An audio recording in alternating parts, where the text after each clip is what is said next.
The chamber was almost completely dark.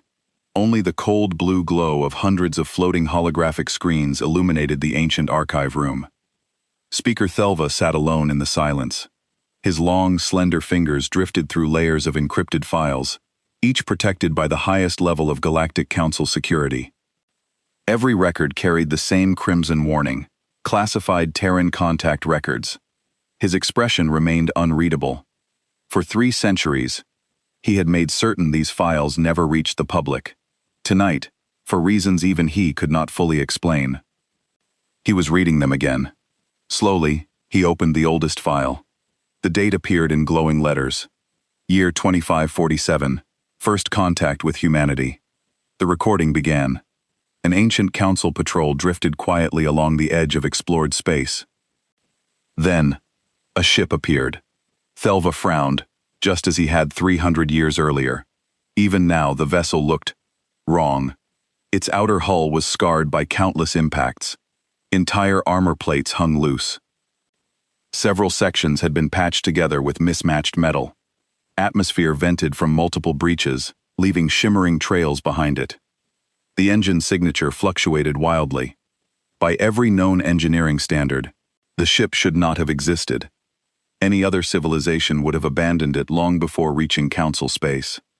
Any sensible captain would have issued an emergency distress call. The humans simply kept flying. The recording shifted to the bridge. Captain Dion appeared on the screen. His uniform was torn. His face was streaked with grease and soot. Behind him, warning lights flashed relentlessly. Electrical sparks rained from damaged consoles. One crew member could be seen striking a malfunctioning control panel with a wrench. Another calmly welded a ruptured pipe while the ship was still in flight. Somehow, everyone looked remarkably relaxed. Captain Dion smiled directly into the camera. "Galactic Council Patrol, this is Human Exploration Vessel Pathfinder." He waved cheerfully. "Sorry if we look a little rough." A loud explosion echoed somewhere behind him. Nobody even turned around. "We had kind of a bad trip." He began counting on his fingers. 3 complete life support failures. 2 reactor malfunctions. 1 unfortunate disagreement with an asteroid. Another violent shake rattled the bridge. A ceiling panel crashed onto the floor. Someone in the background muttered, "Again?" Dion laughed. "Honestly, just one of those weeks." The recording ended. The archive room became silent once more. Thelva slowly closed his eyes. He remembered exactly what happened next. Panic. Not because humanity had arrived, because humanity had survived. Council engineers had examined the sensor data repeatedly. The official report reached the same impossible conclusion every time. No crew should have survived even one of those failures. The Pathfinder had survived all 6, and its captain had apologized for being late. Thelva opened the next classified report. The original Council assessment, psychological evaluation, species, human. He read the first sentence quietly to himself. Humans display an alarming inability to recognize situations that should kill them. Also smiled. 300 years ago, the Council had mistaken resilience for recklessness. They had assumed humans were simply lucky. History had proven otherwise. Thelva looked at the thousands of classified files still waiting in the archive. Every one of them told the same story. The Council hadn't spent centuries hiding humanity's greatest weapon. They had spent centuries hiding an embarrassing truth. From the very first day they met humans, they had realized something terrifying. The galaxy had discovered a species that refused to stay broken, and no one had ever figured out how to stop them. Council scientists studied the humans. They found impossible things. Humans came from a planet called Earth, a death world. Gravity was high at 1 full G. Most Council species evolved in 0.7 greens or less.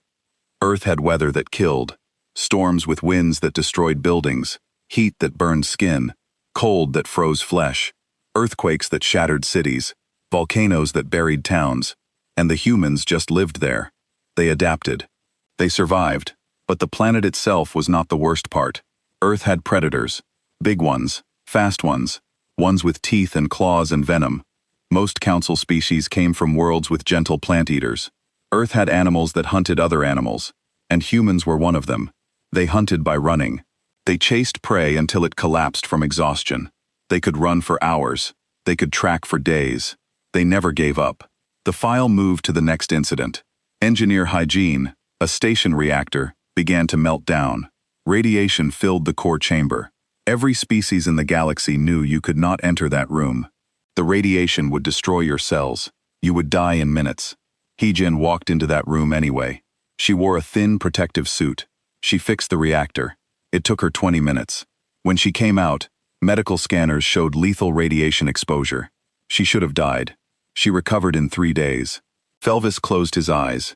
He remembered the medical reports. Human bodies had backup systems. 2 kidneys when one would work. Extra liver capacity. Bones that could repair themselves. Skin that regrew. Blood that clotted fast. And something called adrenaline that let them ignore pain and push beyond normal limits. They were built to survive damage that would kill anyone else. The next file showed Commander Tejo. A space station was collapsing. Structural supports failed one by one. The station had minutes before total failure. Rescue ships pulled back. Too dangerous. Tejo took his team in anyway. They found 53 trapped workers. They carried them out while the station broke apart around them. Metal beams fell. Floors collapsed. Walls buckled. The humans kept moving. They saved everyone. 3 humans died in the rescue. The others called it a successful mission. That was when the council started to worry. These humans did not calculate risk properly. They did not value their own lives enough. They would die for strangers without thinking. That made them unpredictable, dangerous. Not because they wanted to hurt anyone, dangerous because they might help at any cost. Dr. Mina came next in the files. Her ship was attacked by pirates. The battle damaged the medical bay. Gravity failed. Atmosphere was thin. Patients were dying. Mina performed surgery in 0 gravity, while the ship shook from weapons fire. She used tools meant for ship repair, because the medical tools were destroyed. She saved 12 patients. The recording showed her working with blood floating around her. She did not stop. She did not panic. She just worked. Delvis opened the last file, the one that made the council vote for quarantine. Lieutenant Nari was at a diplomatic event. Over 500 council members attended. Terrorists attacked. They had guns. They had bombs. They wanted to kill everyone. Nutty was there as security, just one human among hundreds of aliens. When the shooting started, she moved. The security footage showed what happened next. Nari threw herself in front of civilians. Bullets hit her. She kept moving. She pushed people toward exits. More bullets. She grabbed a terrorist's weapon, broke his arm, took his gun, shot 3 more attackers. A bomb exploded near her. Shrapnel tore through her side. She fell, then she got up. She walked to the remaining terrorists, stopped them. Only then did she sit down. She asked for medical help, politely like she was requesting tea. Medical teams counted 17 separate wounds. Any one of them should have been fatal. 3 bullets hit major organs. The bomb fragments punctured her lung. She lost enough blood to kill 2 council members. She survived. She walked. The doctors could not explain it. Human bodies just refused to die. The council met in emergency session. The debate lasted for weeks. Some wanted to study the humans. Some wanted to recruit them. But most were afraid. Not afraid that humans would attack. Afraid that humans would help. Because when humans helped, they did not stop. They did not calculate. They just acted. And they expected others to do the same. That was impossible to deal with. The vote was unanimous. Create a quarantine zone around human space. No contact, no trade, no communication. Seal them away. Let them develop alone. Keep them far from the rest of the galaxy. It was for everyone's safety. That was what the elves told himself. That was what he told the council. That was what he believed for 300 years. The quarantine worked perfectly. Humans stayed in their space. They stopped trying to contact the council. They built their own civilization. The galaxy moved on. Peace continued. Everything was stable. Everything was safe. Felvis made sure of it. Every month he checked the sensors. Every month the report was the same. No human ships crossed the border. No human signals reached council space. Status nominal. Delvis closed the last file. The screens went dark. He sat in silence for a moment. 3 centuries. 300 years of keeping the galaxy safe from a species that only wanted to help. He knew it was the right choice.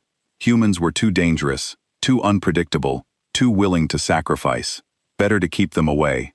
He stood up, straightened his robes, walked to his office. He would write his monthly report. The quarantine would continue. The humans would stay isolated. Nothing would change. Everything would remain as it was, safe, controlled, peaceful. The Felves had no way to know that in 3 days, a colony would send a desperate message. He had no way to know that message would cross the quarantine border. He had no way to know that everything he built would fall apart. He had no way to know that the humans were coming, and they were bringing their whole fleet. Administrator Kira loved watching the sunrise on Verdant. The colony star painted the sky in shades of purple and gold. Through her office window, she could see the mining platforms floating in the distance. 60,000 Varian lived here. They worked in the asteroid fields. They raised families. They built a peaceful life far from the crowded core worlds. Today should have been like any other day. It was not. Chief Surveyor Wren burst into her office. His skin was flashing red. That was bad. Varian only turned red when they were terrified. He did not speak. He just activated the hologram display. Numbers filled the air. Gravitational readings, energy signatures, mass calculations. All of them were wrong. All of them were impossible. Kira read the data twice. She hoped she was wrong. She was not. Something massive was coming. Multiple contacts. Hundreds of them moving fast. Coming from the dark space beyond the galaxy's edge. She knew what they were. Everyone knew. They were taught about them in history lessons. The swarm. The nightmare that consumed whole sectors before the council was formed. They were supposed to be extinct. They were not. She ran to the command center. Defense Coordinator Seek was already there. Screens showed the approaching fleet. 400 ships, each one the size of a city. Biomechanical monsters that harvested everything. They ate planets. They consumed all life. They turned worlds into empty rocks. And they were heading straight for Verdant. Seek activated the colony's defense grid. Verdant had shields, weapons, enough to fight off pirates or raiders. Not enough for this. The swarm did not slow down. They did not send messages. They did not negotiate. They just came. Like a wave of death rolling through space. The first swarm ships entered weapons range. Silk opened fire. Energy beams lanced out. Missiles streaked toward the enemy. They hit. Explosions bloomed across swarm hulls. For a moment, Kira hoped. Then the smoke cleared. The swarm ships were undamaged. Their bio-armor regenerated. The wounds healed. They kept coming. The swarm fired back, not with weapons, with something worse. Seeds, thousands of them. They fell toward Verdant like rain. They hit the ground, the air, the water. Within minutes they grew. Massive organic structures erupted across the surface. Atmospheric extractors. They began drinking the air, pulling oxygen from the atmosphere, stealing the breath from the planet itself. Alarms screamed through the colony. Medical Director Sojin pulled up the atmospheric readings. Oxygen levels were falling fast, 21%, 20%, 19%. People were already having trouble breathing. Children were crying. The elderly were collapsing. Sojin did the math. At this rate, they had 48 hours, maybe less. Then everyone would suffocate. Kira ordered evacuation. Ships prepared to launch. Families packed their belongings. Workers abandoned their posts. Then the second wave hit. More swarm seeds. But these ones were different. They formed a net around the planet. Energy fields linked together. Created a barrier, a blockade. No ships could leave. No signals could get out. They were trapped. Communications Officer Hay tried everything. She sent distress calls on every frequency. She boosted the signal as high as it would go. Nothing got through. The swarm barrier blocked everything. She slumped in her chair. Tears ran down her face. They were going to die here. All of them. And no one would even know. Shock pulled up the star charts. He measured distances to every council military station. The nearest one was 6 weeks away. Even if they could send a message, even if help came immediately, it would be too late. They would all be dead. The colony would be empty. Just another world harvested by the swarm. Then Hay noticed something. A line on the map. A border. The quarantine zone. Human space was only 8 light-years away. The humans. The species the council locked away 300 years ago. The Death Worlders. The ones who scared everyone because they survived impossible things. The ones who never gave up. The ones who helped no matter the cost. Hay stood up. Her voice shook. She suggested calling them. The room went silent. Everyone stared at her. Call the humans. The ones they were taught to fear. The ones who were quarantined for being too dangerous, too unpredictable, too willing to die. That was insane. That was desperate. That was their only chance. Kira called an emergency council meeting. All the department heads gathered. Ren argued against it. Humans had been isolated for centuries. They might not care. They might not respond. Suk worried they might respond with invasion. Used the crisis to take the colony for themselves. Sojin countered with cold facts. 60,000 variants were dying. Without help, they had 2 days. The humans were the only ones close enough. The debate went on for hours. Outside, the oxygen kept dropping. 18%. 17 people were getting sick. The hospitals were filling up. Time was running out. Finally, Sojin spoke the truth everyone was thinking. She said they were afraid of humans because humans were dangerous. Right now, they needed dangerous. They needed someone who would fight when fighting made no sense. Someone who would help when helping meant dying. Someone who was too stubborn to give up. Kira made the decision. She told Hay to prepare the message. Make it honest. Tell them what was happening. Tell them about the swarm. Tell them they were trapped. Tell them they were dying. And tell them the truth about the quarantine. Admit they were isolated because the galaxy feared them. Admit this call was an act of desperation. Ask anyway. Hope they remembered what it meant to answer a cry for help. He wrote the message. Her hands shook. She recorded it 3 times before she was satisfied. The words were simple. A distress call coordinates threat description, time remaining, and at the end, an acknowledgement. We know you were quarantined. We know we locked you away because we feared you. We are asking anyway. If humanity still cares, if you still answer calls for help, please. We are running out of time. She sent it. The signal was powerful enough to burn through the swarm blockade. Just barely, it headed toward human space at light speed. Everyone in the command center watched it go. No one spoke. They just waited, hoped, prayed to whatever gods they believed in. Outside, the atmosphere dropped to 16%. People were struggling to breathe. Children were unconscious. The elderly were dying. Hours passed. Nothing happened. Kira started to lose hope. Maybe the humans did not receive the message. Maybe they did not care. Maybe 300 years of isolation made them bitter. Maybe they decided to let the galaxy burn. She could not blame them.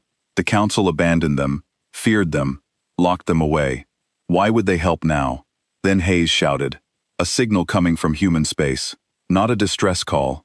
A response. She played it for everyone. A voice. Calm, strong, human. Admiral Ensu of the United Earth Space Command. The message was short. We received your call. We are coming. Hold on. Just those words.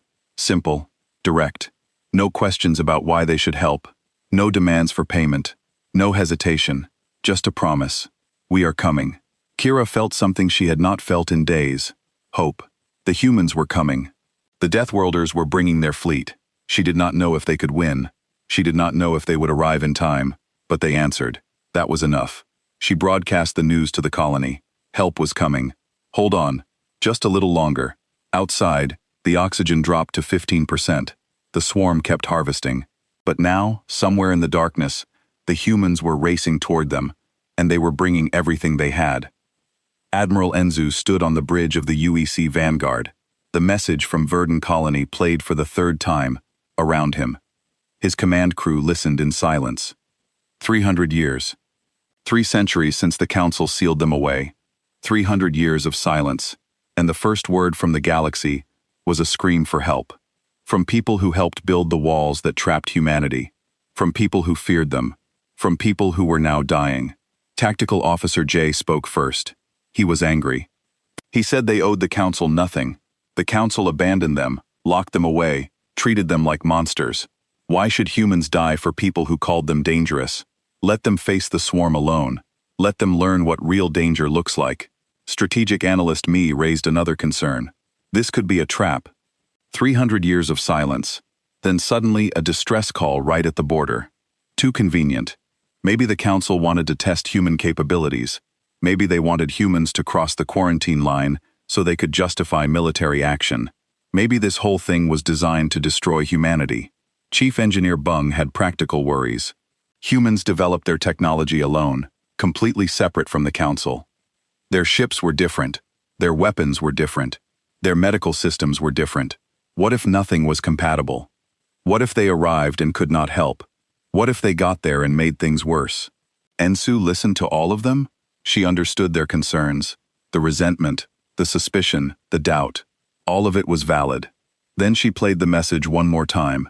She listened to Administrator Kira's voice, the fear, the desperation, the brutal honesty about why humans were quarantined, the simple plea at the end.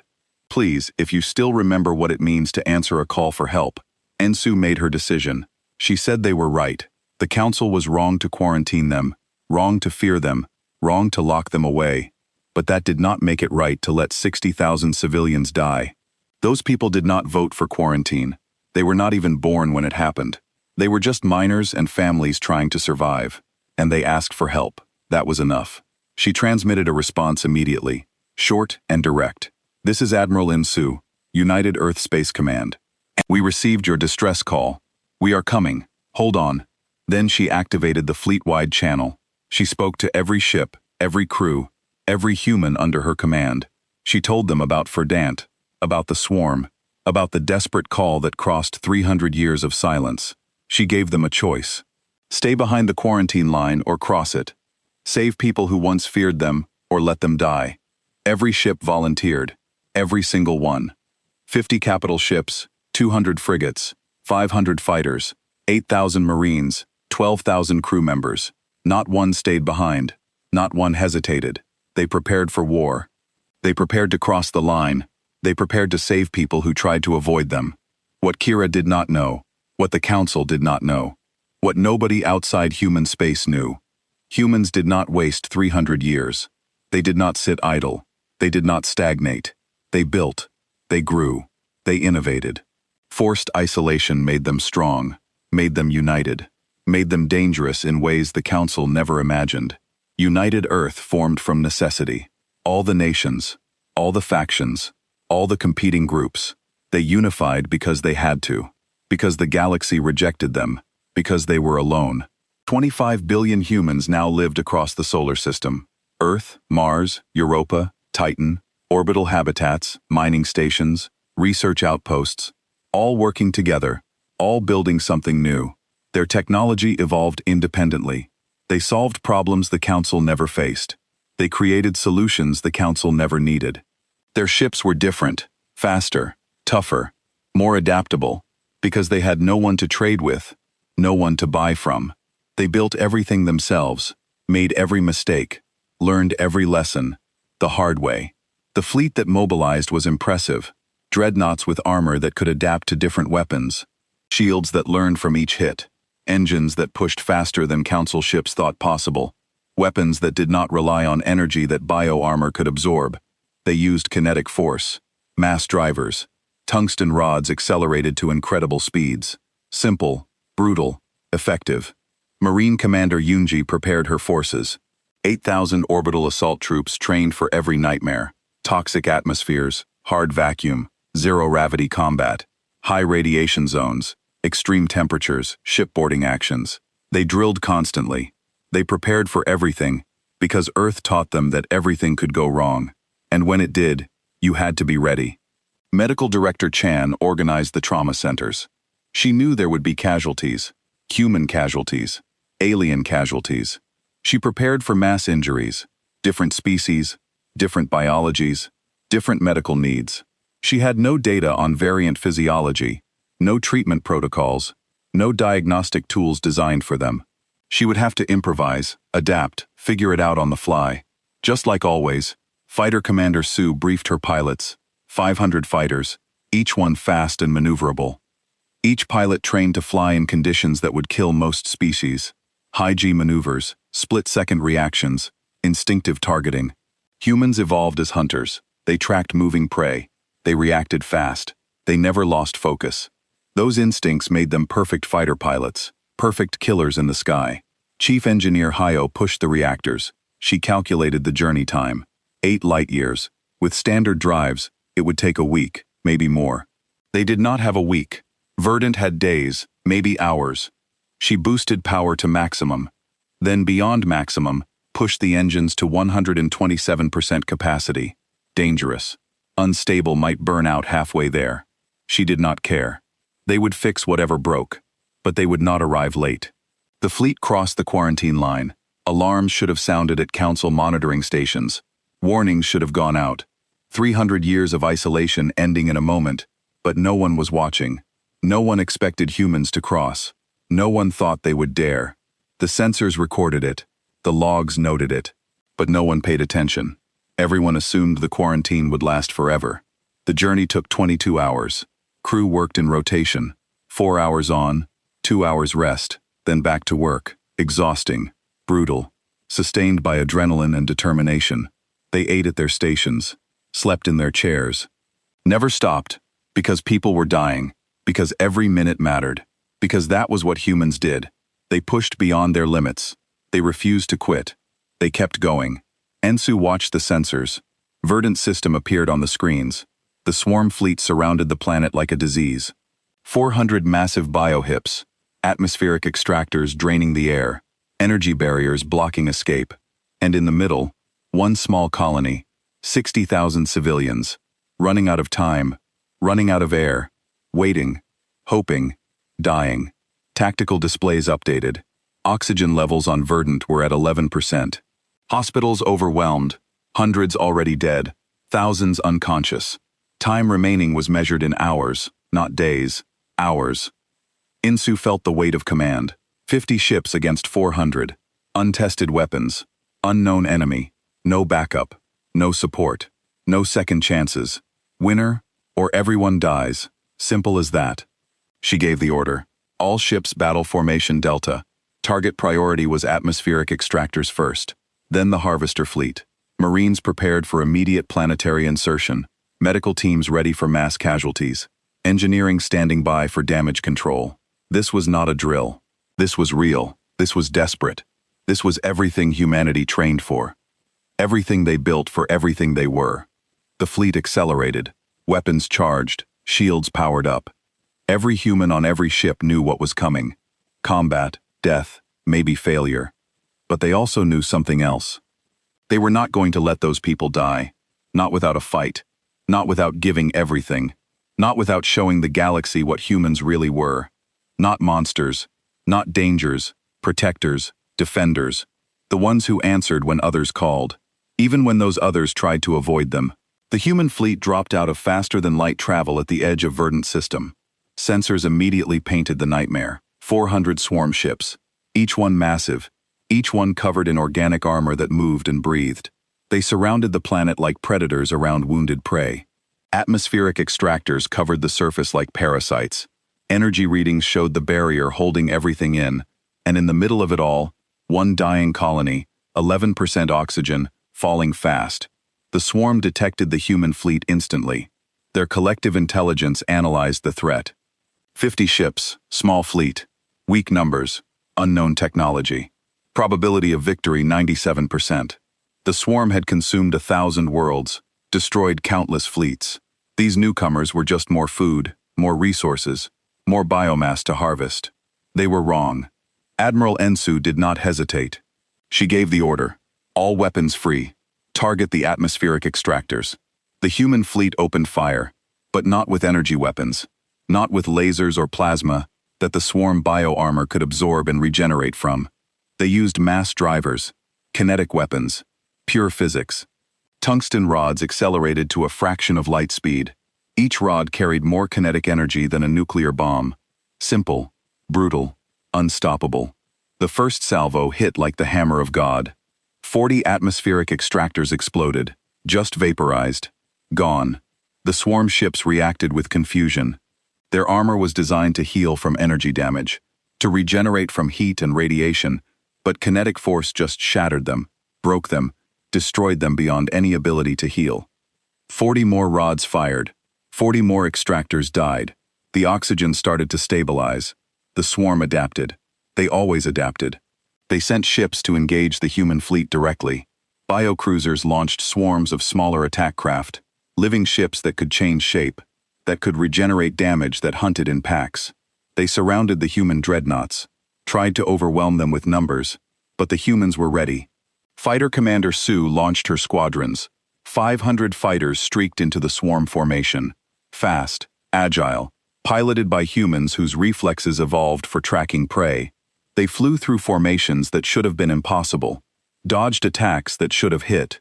Their weapons were simple: autocannons, missiles, old technology, but guided by human instinct, human reaction time, human determination. Swarm attack craft fell by the dozens. The swarm released spore clouds, corrosive particles designed to eat through metal, to dissolve shields, to kill organic life. The clouds engulfed 3 human cruisers. Tactical Officer J responded immediately. He ordered them to vent atmosphere, blow out all their air, use the pressure to push away the spores, then cycle life support, reload air from reserves. Dangerous, risky, but it worked. The cruisers survived, kept fighting, but the swarm had numbers: 400 ships against 50. Even with losses, they had too many. Human ships took damage, shields failed, armor cracked. The cruiser Indomitable lost half its hull. Engineering reported catastrophic damage, reactor destabilizing, life support failing. Captain Yun gave the order: evacuate the ship, all crew to escape pods. Everyone but him. He stayed at the helm, aimed the dying ship at 3 swarm capital vessels, rammed them at full speed. The explosion destroyed all 4 ships. Yoon died, took hundreds of swarm creatures with him. On Verdant, Administrator Kira watched through the few sensors still working. The impossible was happening. The humans were winning, not easily, not without cost, but winning. She saw human ships sacrifice themselves, saw them take damage that should destroy them and keep fighting, saw them adapt to every swarm tactic, fight through every problem. They were everything the Council feared, and everything Verdant needed. But oxygen was at 7%. People were dying faster now: children, elderly, anyone weak or sick. The hospitals were full of bodies. Doctors were giving up. There was nothing more they could do. Kira made the call to Insoo. We are out of time. Atmospheric extractors are gone, but the damage is done. We need immediate evacuation. The whole colony, 60,000 people. Admiral, we have minutes left. Not hours, minutes. Marine Commander Yoonji was already moving. 60 dropships launched from the fleet, loaded with Marines, loaded with emergency equipment, loaded with portable air supplies. They punched through the swarm orbital barrier. 20 ships were destroyed by defensive fire. 40 made it through. 40 dropships screaming toward the surface, toward the dying colony, toward 60,000 people who could barely breathe. The dropships crashed down in Verdant's main settlement. Hatches opened. Marines poured out. They were wearing respirators, light breathing gear, because 7% oxygen was not enough for Varian. But it was uncomfortable for humans. Just uncomfortable, not fatal. They could work, they could fight, they could carry people. So they did. Yoonji organized the evacuation.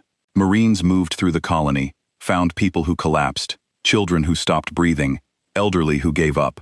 They carried them one by one, 2 at a time, however many they could manage, ran them to the dropships, loaded them up, sent them to the fleet, then went back for more, again, and again, and again. Marine Lieutenant held a choke point, where swarm ground forces tried to break through. Small bioconstructs designed to harvest any remaining life. His platoon of 30 Marines held them back for 2 hours in atmosphere that made the Varian unconscious, fighting creatures that regenerated from wounds. They ran out of ammunition, switched to hand weapons, knives, clubs, bare hands, held the line while civilians evacuated behind them, lost 12 Marines, saved 800 civilians.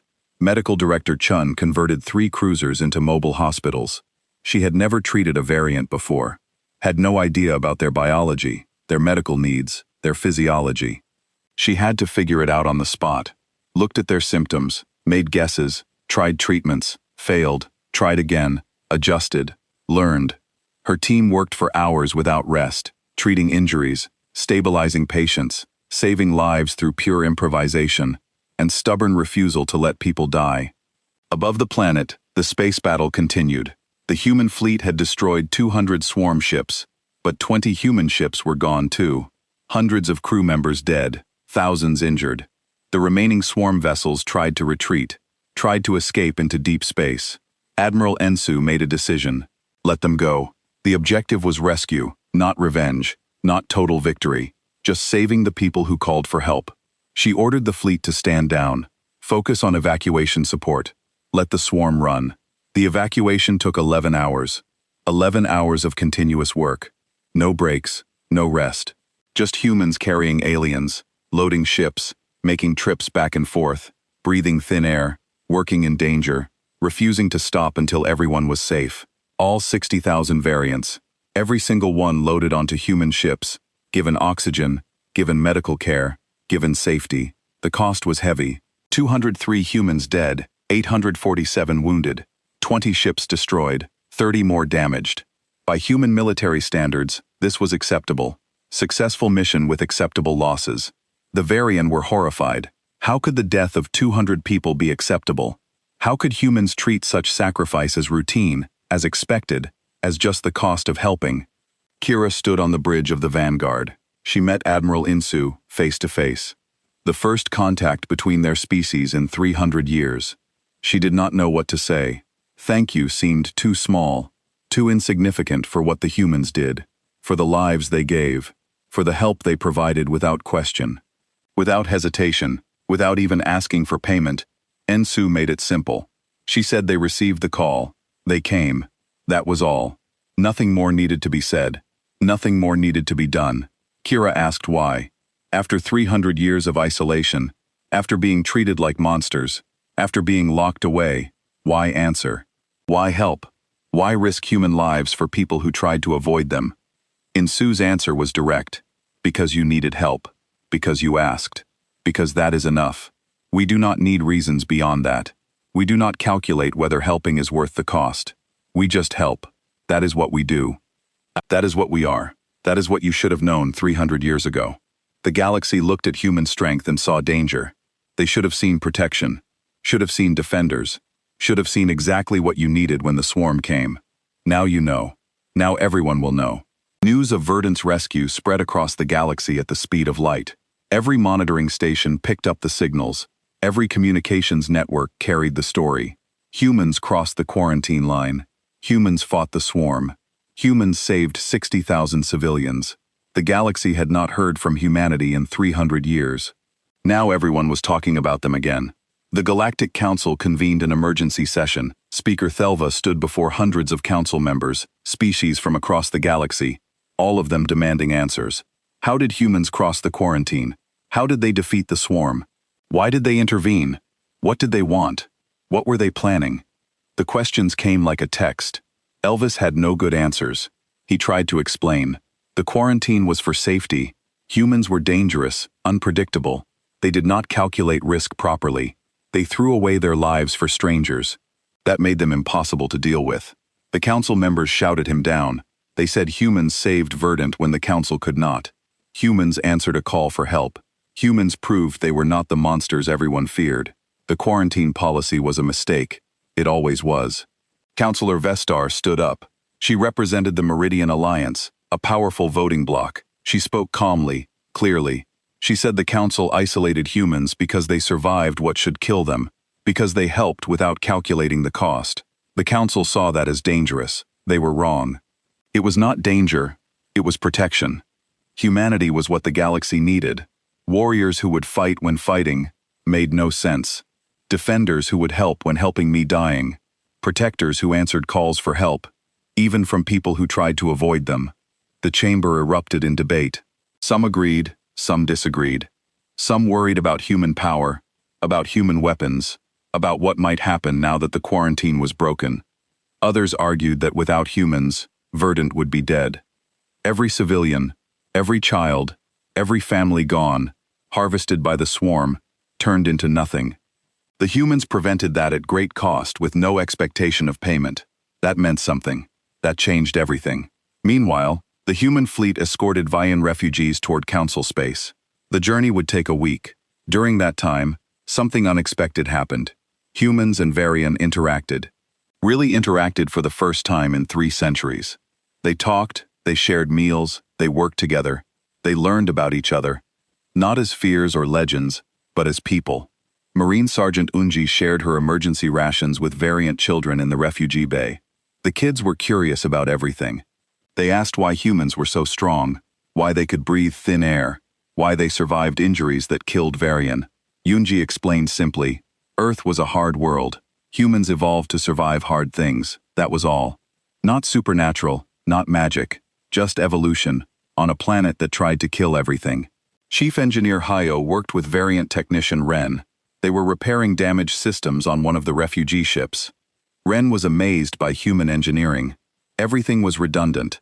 Backup systems for backup systems, designed to work even when failing. Hayo explained that human technology assumed things would break always.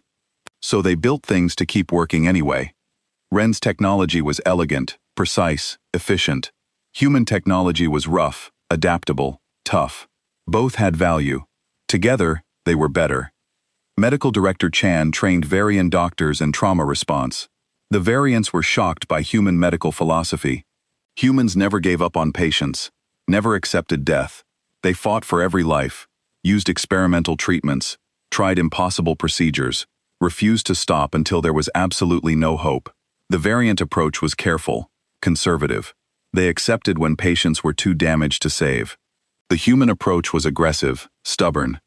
They saved patients the variant would have lost, but they also lost patients they pushed too hard.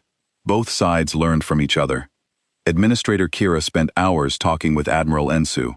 She wanted to understand. Humans were quarantined for 300 years, treated like threats, locked away. Why were they not angry? Why did they not demand payment for the rescue? Why did they not try to use this situation for political advantage? Ensu's explanation was simple. Being angry at people who were not born when the quarantine happened made no sense. Demanding payment for helping people in danger was wrong. Using a crisis for politics was disgusting. Humans helped because that was the right thing to do. Nothing more complicated than that. Communications Officer Hay compiled a report for the council. She was there when the swarm attacked. She was there when they sent the desperate message. She was there when the humans came. She wrote about what she saw. Human ships taking damage and not retreating. Human marines breathing air that killed variants. Human medics treating aliens they had never seen before. Human soldiers dying to save strangers. She ended the report with a simple statement. We feared the Deathworlders because they were dangerous. We should have realized they are dangerous to threats, not to allies. They are what we needed all along. The report was transmitted across the galactic network. It went viral instantly. Every species read it. Every news service covered it. Public opinion shifted dramatically. Protests erupted on dozens of worlds. People demanded the quarantine end. They wanted humans integrated back into the council. They wanted access to human technology, human military support, human medical knowledge. The galaxy realized what they lost 300 years ago, and they wanted it back. But not everyone was celebrating. Deep space monitoring stations detected something disturbing. The swarm ships that escaped from Verdant did not flee far. They regrouped in dark space beyond the galaxy's edge, where sensors barely reached. And they were not alone. Hundreds more swarm vessels joined them. Thousands. They were building a fleet, a massive invasion force bigger than anything seen in recorded history. Tactical Officer Jay analyzed the data. He briefed Admiral Ensu privately. The swarm was preparing for war. Real war. Not a raid on one colony. Not a harvesting mission. A full invasion. Target was the core worlds, the heart of Council civilization. Billions of civilians. Hundreds of planets. All undefended. The Council military was designed for peacekeeping, for police actions, not for fighting a war against thousands of biomechanical nightmares. Estimated casualties, billions. Time until invasion. 3 weeks, maybe less. Ensu realized the terrible truth. Verdant was not the real target. It was a test. The swarm wanted to see how the galaxy would respond, how fast help would arrive, what weapons they would use, what tactics they would employ. The swarm learned everything they needed. Now they were coming for the rest. And the council was not ready, could not be ready, would not survive, unless something changed, unless someone helped, unless humanity decided to fight for a galaxy that tried to avoid them. The galaxy faced a cruel irony. They quarantined humans to avoid danger, to stay safe, to keep the unpredictable deathers away from civilized space.